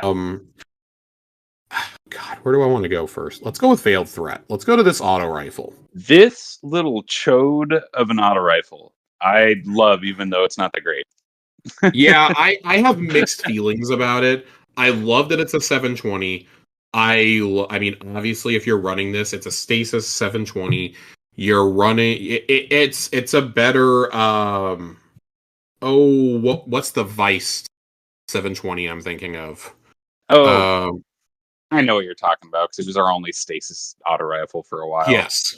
I've long since deleted it, but I don't yes, remember since it. that one. Exactly. It is it's got some great perk combos here. I mean, obviously, if you're running this, you're running Headstone in that second column. You're not running anything else. The first column is where I think you get to make some interesting choices. Because you can run Fragile Focus, you can run Shoot to Loot, you can run To the Pain, you can run. You're probably going to run Strategist on this, in all honesty. Well, there is a unique interaction, and shout out to up and coming content creator Cool Guy Games. This was one I never would have thought about but Shoot to Loot with Headstone, those Headstone AoE blasts and the Vex Radiolaria pool, those were all proc Shoot to Loot. I love that. So it's kind of like Shoot to Loot AoE basically if you run that combination. Yeah, I like that. I'm a fan of that. It's a unique auto rifle. I don't think it's going to be like it's not going to be like Rufus's Fury was, where it just dominates the conversation for a whole year. Like it's but as far as like a stasis AR goes, like it's kind of your only choice. Yep, it's a very fun weapon. There's nothing necessarily bad about it. I don't think it's all caps as to cross meta, but also, Loose Change pairs really well with Headstone. Loose Change did get a buff, but just applying an elemental debuff to a target increases reload speed, aim assist, and movement. You're doing that on every kill with Headstone. So like I said, this isn't a bad weapon. I just don't think it's going to be. It's definitely not going to be meta, but it is fun and it has some interesting interactions. And it looks like such a little chode. It looks like someone just squished an AR. Dude, it's so cool. Like the design of this season's weapons are so fucking good. Let's move on to my dishonorable mentions. Ouch. Yeah, so Ill Omen it's not impressive. This is not an impressive sword. You have better swords. I promise you have better swords. It's another caster. Of all the casters, it's another one. Yeah, it's a caster, all right. I can't even begin to tell you what I would run on this. It's just, oh boy. Cold Steel is about the only thing I really care about on this. Yeah. But that's not enough. At that point, just go get a slammer. Like, seriously, just go get a slammer. Or I know it's a goddamn the Dawning sword with Cold Steel. Who is using a fucking caster frame that is not Ergo Sum right now? That's what I want to know. I just want to talk to you and make sure everything's okay. Do you remember when they put a caster frame as a trials reward and everybody lost their absolute minds over it? I am not joking, Josh. The next sentence I was trying to get out of my mouth was the only caster I enjoyed was that trials one. Sola's Scar, we were the only two people who were excited about this sword. It's still dog shit. I still have mine. They yanked it out of the pool so fast. I think it set a record for fastest time to introduce a weapon and then yank it. Outside of whatever the second scout rifle they put in was, that came in for like a season and then they yanked it forever. Yeah. And I don't remember what it's called, but it's very funny to me how quickly they pulled that out. They have since brought back Igneous Hammer like 3 times, which came out in the same season. They brought back Messenger like 5. Those were the other 2 weapons that season. Summoner is remained, but yeah, I still have my. I still have mine. Yep, with a whopping 316 kills. I got my. I am really hoping. I am genuinely hoping that they give us Guardian Apartments at some point, because that's the first thing coming out of my vault and going to my wall. It looks so fucking cool. It's so useless. Yep, it's useless, but the unique remember when Black Talon was unique because it was a caster frame and it was an exotic, and it terrorized us all in Gambit for about 3 months. And then I still see the occasional Gambiteer just absolutely demolishing, getting team wipes on invades with Black Talon, and I salute those people. I do too, because I don't have the patience. We have one more weapon before we get to the. We're gonna fly through Reprise so we can spend some time on these exotics. But Faithkeeper, this Void Rocket, not lighting me on fire either. It's pretty telling that like. The most interesting combinations are ones we've been using for years. I will say that I'm intrigued by Reverberation being on this, but you're not using that over Bipod or Explosive Light. Yeah. Lasting Impression is also there for what it's worth. Lasting Impression exists. It's in the game. It's literally in the game. At one point, it was the best. I will say, Clown Cartridge Bipod is not bad by any means. Impulse is also not bad on this, but there are better rockets in the game. Until we have a specific need for Void rockets, like there are more exotic Void rockets than there are legendary in this game. Did you know that? Oh yeah. I counted today. I counted before this episode. Yeah. And I did not know that, but I believe I have never thought about a Void legendary. The only Void legendary, if you put a gun to my head, that I could name off the top of my head is Braytech Osprey. And the only reason I know that is because I went and looked through a couple pages of rocket launchers earlier. Oh, man. There was a brief time after Cali came out that Royal Entry was one of the best. Oh, my. I forgot about Royal Entry. Holy shit. Yeah. Still have a god roll. Still have a god roll sitting in my vault. Haven't used it in like 3 years. So I actually am quite smitten with this rocket. Really? Acknowledging it's never going to be a DPS pick. It's not going to be a boss weapon. But I really enjoy it because it's a precision frame, because it has that tracking, and because it has bipod.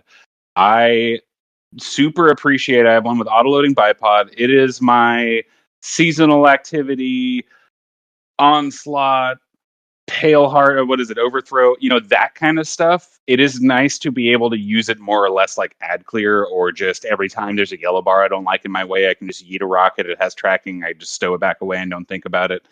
It is just a very useful, easy to use void rocket. So like when I was with my Titan chess piece, I build up charges, shoot rockets out of my titties. It gives my rockets 35% more damage. It's just a nice ease of use weapon to pair with, say, a Void Gallarhorn Ego Sword.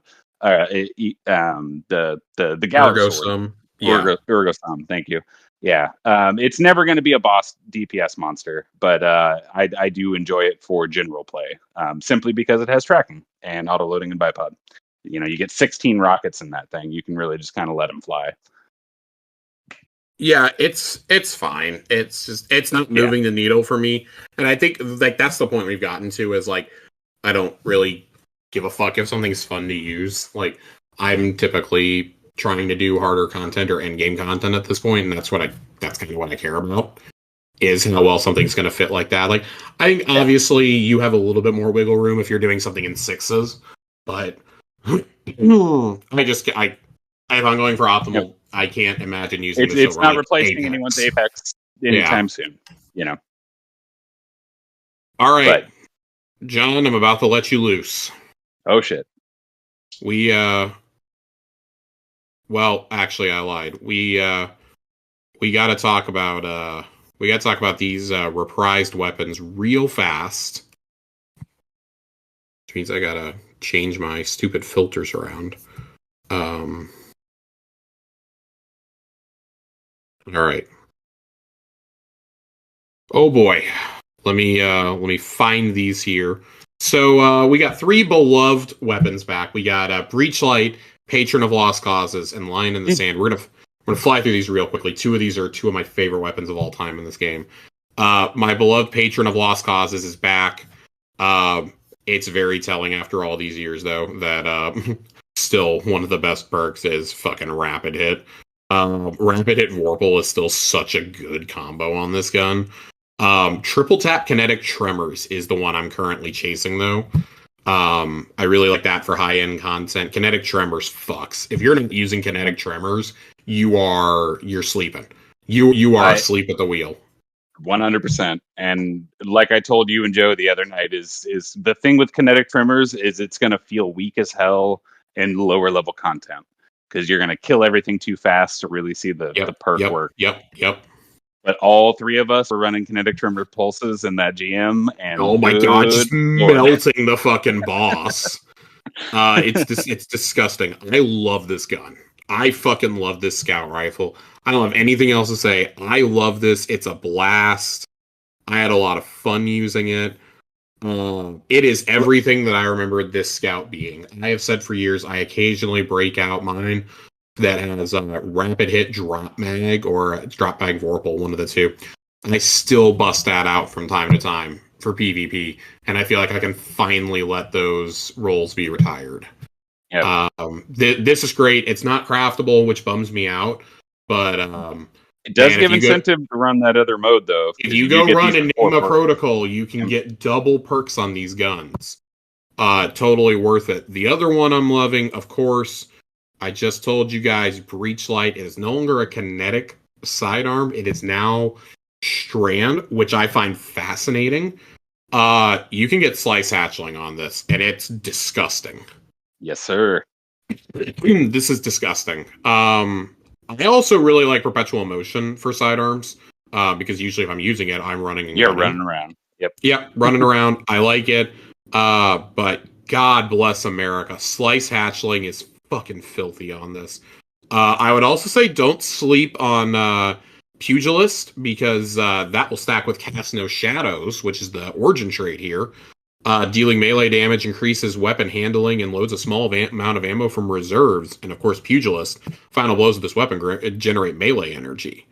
And dealing melee damage improves handling. So Pugilist actually should not be slept on here, but it's really hard. For the same reason, Desperate Measures is really good on this weapon, because you get one melee kill. even if Breachlight isn't out, you get a melee kill, a grenade kill, you whip out Breachlight, you're going to have Desperate Measures ×2 ready to go in your pocket already. Already. Yep. Yeah, it's filthy. I love it. All right, we got one other. We're gonna fly. Just fly through it. Line in the sand. You've got better linears at this point. I'm sorry, everybody. You've got better linears. It's not bad, but there's better ones. We'll circle back when we find ourselves in a linear meta, but I will say deconstruct firing line or deconstruct bait and switch could be an interesting mix up to challenge. What is it? Storm Chaser, the other good arc one. Yeah. I would also say that deconstruct is good, but I really like the idea of clown cartridge bait and switch on this. Big fan of that. I think that rapid hit is interesting to have on a linear. I find that a little intriguing. Volt shot would be cool if it was more usable. But yeah, that's one of those. Volt shot on the heavy like this is one of those big brain. You're really trying to, because Volt shot scales based on its source. So Volt shot from a heavy weapon like this will apply big, huge chunks of jolt damage. But that's a lot of setup just to have your teammates be able to proc extra volt damage, right? It's I feel like the role that you go for here is you're probably only going bait and switch or firing line in that second column. It's that first column that allows you for a lot of freedom. I would say rapid hit under pressure is probably pretty good also. But clown and deconstruct are going to be the interesting ones to me. But especially for something with long damage phases, that might be a really good pick. But it might be. Fucking Storm Chaser is still so good for an arc linear. And we've just moved on from linears, which is a good thing. It's fine. Like I'll be fine if we're gonna inevitably circle back around. We'll be back there eventually, right? Yeah. It's fine, but nothing to write home about. But if you punch something, it could reload it. So you surround yourself with thrall, you leave them there, you punch one when you need to reload, you keep your optimal. No, I'm just kidding. I hate you so much. I absolutely hate you. All right. John, we're gonna do it. We're gonna get into the exotics, the final part of our big weapon blowout. And they're all trash. Thanks for tuning in this week, everybody. All right. So we talked about Kvastov pretty extensively. I don't feel like we need to talk about Kvastov or Red Death at this point. Still Hunt, let's be honest, you all know about Still Hunt. You're all using Still Hunt. If you're not, you are deliberately sabotaging your own DPS in a lot of encounters. You were throwing if you were not running Still Hunt. Still Hunt is so disgusting. You run that with enough Celestial Nighthawks and you are one-phasing the Witness. It is absolutely bonkers. There's two specific weapons I really want to talk about. We can't talk about Euphony because neither of us have it, and I can't wait to get it because I really want to talk about it when I get it. We're going to talk about I would say Still Hunt is very popular. Like, let's make it very clear here. Out of these 6 weapons, they cooked. Every one of these weapons is good. We said at the top of the show, the fact that we're saying that Red Death Reformed isn't like a top pick is ludicrous because in any other season, it would probably be the best exotic to drop. Yeah. This expansion did not have the filler shit like Salvation's Grip or what was the exotic machine gun we got last year that like its perk was it makes things volatile. This is kind of okay in Onslaught a year later. Desperate LNG. Measures. Yes. Is it Desperate Measures? No, that's I don't know. Perk. I know. Exactly. We're calling it Desperate Measures. It's so forgettable. Or you get like these really niche weapons, right? Like Deathbringer or something like that. Every one of these weapons is instantly like a best in slot. Every single one of them. It's so wild. But I'm gonna let John have the floor to talk about because of the 2 remaining exotics, if we knock off Kvastov, Euphony, Red Death, and Still Hunt, the 2 remaining exotics, I think each of us has fallen in love with these exotics. With each of them, one of us significantly more than the other, I think. I'm gonna let John talk about Ergo Sum for a minute, because I have never seen a man love an exotic as much as I have seen John fall in love with Ergo Sum over the last couple of weeks. Josh, it's broken all of my builds. It's broken all of my builds. I now My have to base man, all my of my man builds was around it. running a special ammo sword in a Grandmaster Nightfall. I was So running out into that Vex pool with a special ammo sword, not giving a fuck. Shout out to Joe running those healing turrets to make it happen. Um, no, I love this weapon so much, and I am surprised at how strong they let it be.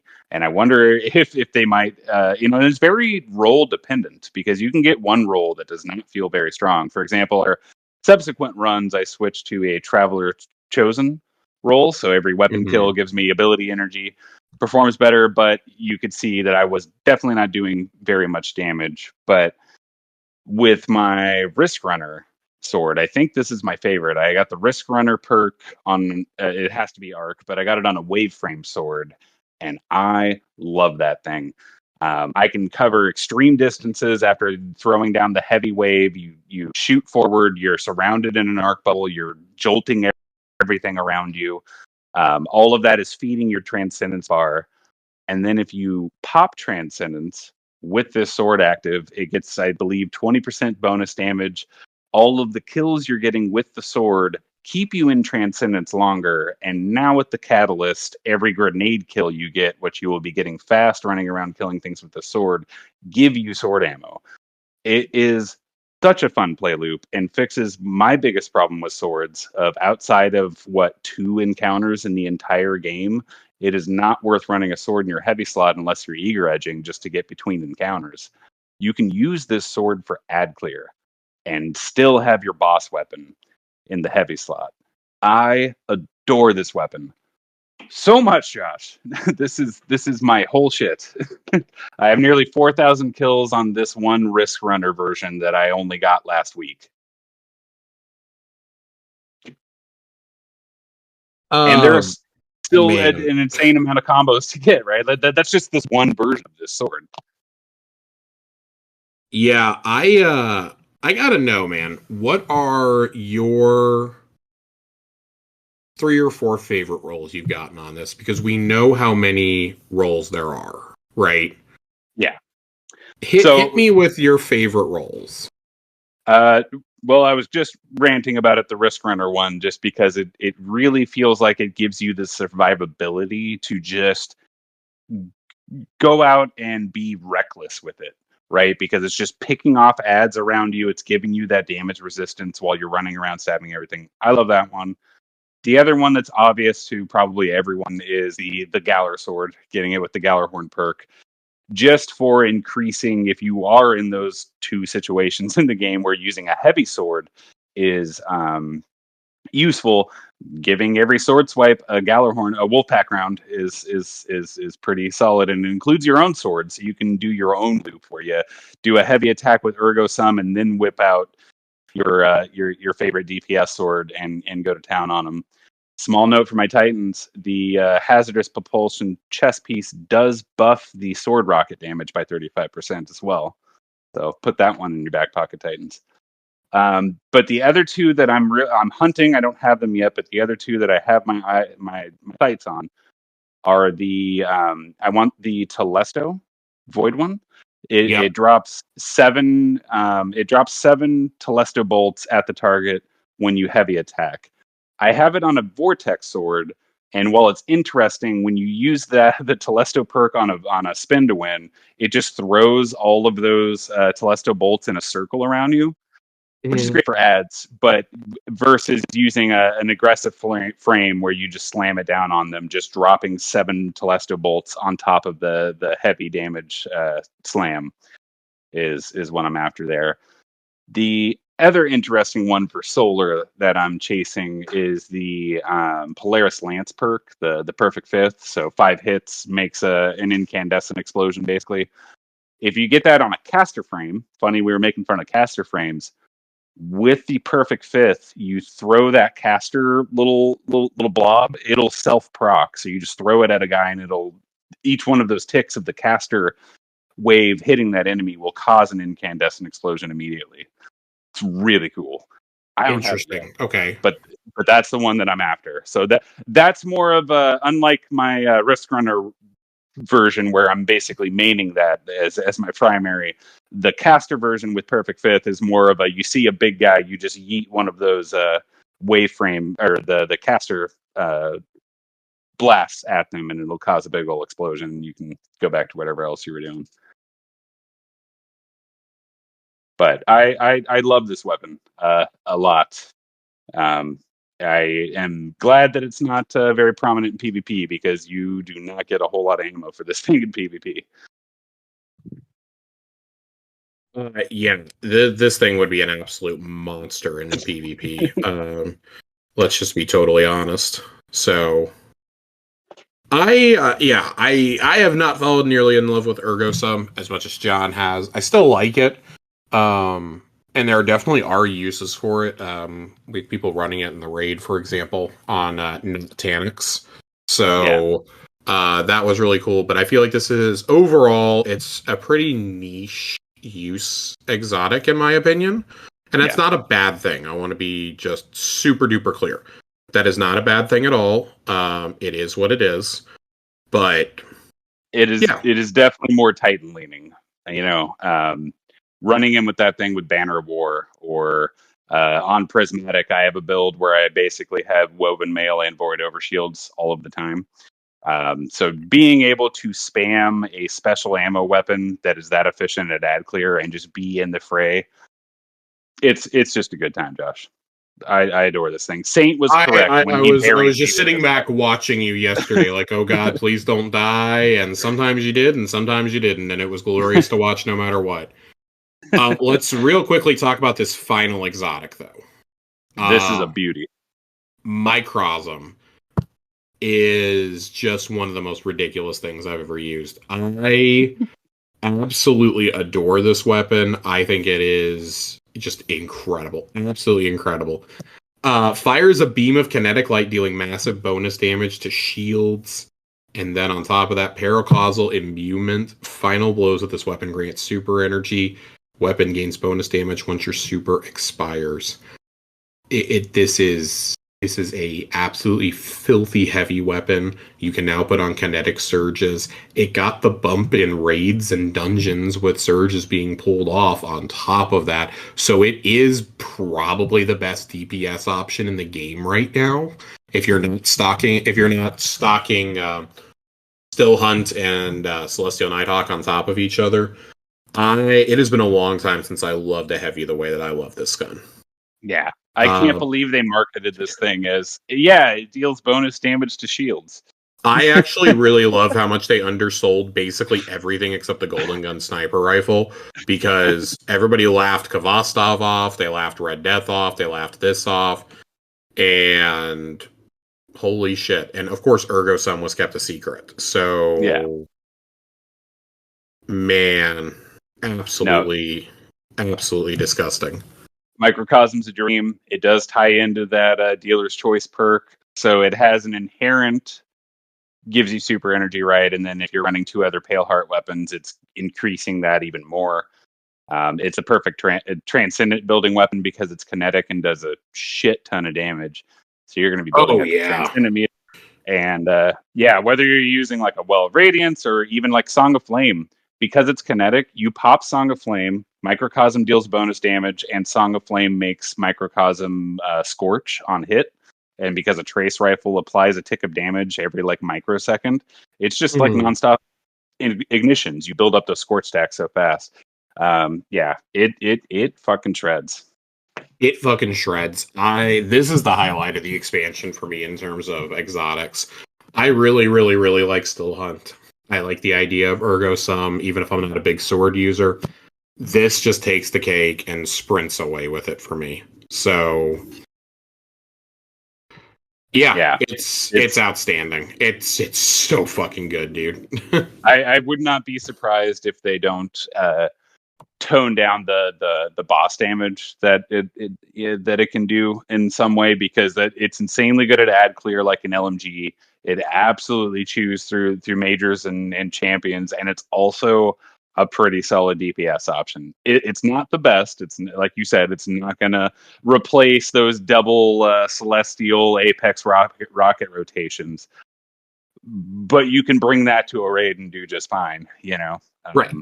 Right. Well, I think that's every weapon we can possibly discuss right now, short of playlist rewards, which we would surely be here for another hour and change talking about. Between that and world drops, God, dude, there's still so much. Like this is the beefiest couple weeks I can ever remember in Destiny, and that's so great. It's a great feeling coming off of all the weapons we just got from Onslaught and Into the Light. It's great for those of us who were catching up on all of our raid weapons and our adepts and Pantheon to go straight into all this. There's still a raid. There's still playlist drops. Like, I don't know anybody who can possibly be bored with grinding for loot right now. There's so many ways. You're getting more loot than ever before in every single facet of the game. It is outstanding, man. I'm loving life right now. For those who have wanted a loot grind for so many years, this is your loot grind. Congratulations. It's like it's here. There's never been better ways to get loot. That is something they have really understood for the last couple of releases, I feel. So, and as far as the seasonal, and as far as the seasonal and Saint weapons are concerned, I think the most interesting ones are still yet to come. I don't know if those have been officially announced, so I won't say which, but there's some spicy things dropping in Act 2 and 3. Yes. I mean, if you pull up like GG, you can see what's coming in terms of the reprised weapons and in terms of what's still left on. I kind of alluded to it earlier with the stuff that is still to come for the seasonal craftable weapons. But I'm excited for basically everything that's still coming and dropping. Basically only the Iron Banner weapons hold no interest for me. So yeah, I'm very excited right now. This has been awesome. So, all right, man. I think go ahead, John.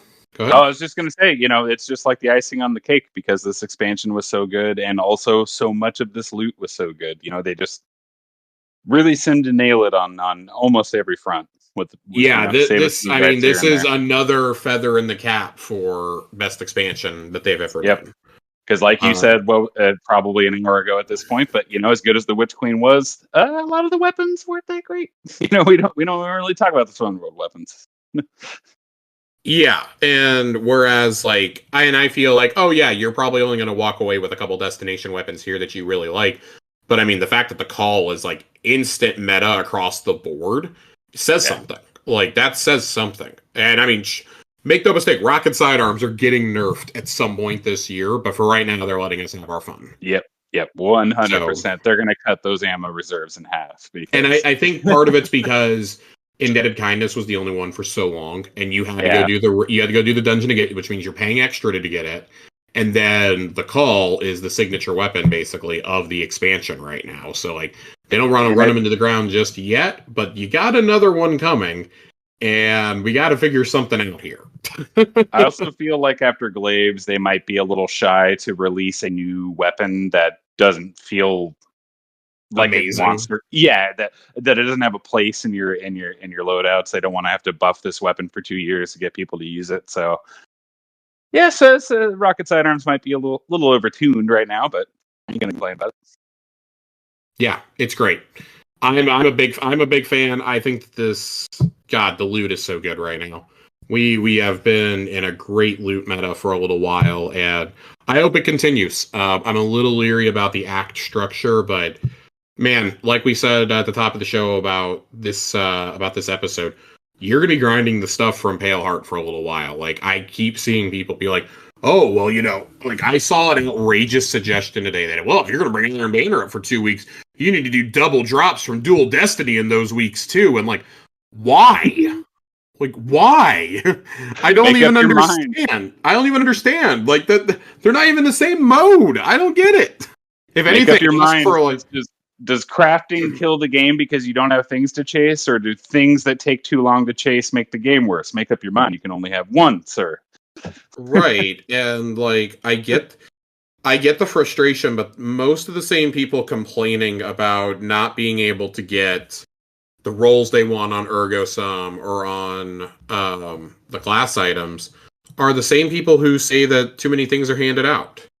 Yeah. So you gotta pick what you want here, and yes, I think the scarcity for the class items does benefit streamers and no lifers. I do 100% believe that, and I don't think you're wrong to believe that. And it's also one of the strongest items they've ever given us. You know, Yes. to me, it is fair trade for that to be a long-term grind to get all the ones that I want. Yes, right? Because they have made them so absurdly overpowered, especially for the class items, that, you know, you got to do something. So I'm fine with it, but that is a discussion for another night. Yep. Favorite class items. We have been at this for almost 2 hours. My voice is starting to go. I keep muting to cough. So we're gonna pack it up and get out of here. There's no lore corner tonight. I will be back with a lore corner on our next episode, though. I know they've kind of been few and far between, but we've had a lot to talk about. We said this has been a beefier expansion than most, and I mean the fact we're just now getting to weapons like a month in is like evidence of that, and we've done extra episodes and everything else. So there's been a lot going on. Very, very exciting, though. John, thank you for stepping in and joining me tonight. Glad we were able to have this talk. God, I love talking about weapons with John, but when it's just me and him talking, I have to be like, whoa, down, boy, down. Sometimes my mans can get carried away, and Joe is like that with builds. So these are the guys I go to with my questions. They absorb more content and more about this game than just about anybody that I know, and that's why I call them to come in and help me make sense of the world when I don't understand things. But thank you as always, and to everybody out there. For me, from Corey, from John, have a good night, and we will see you Starside.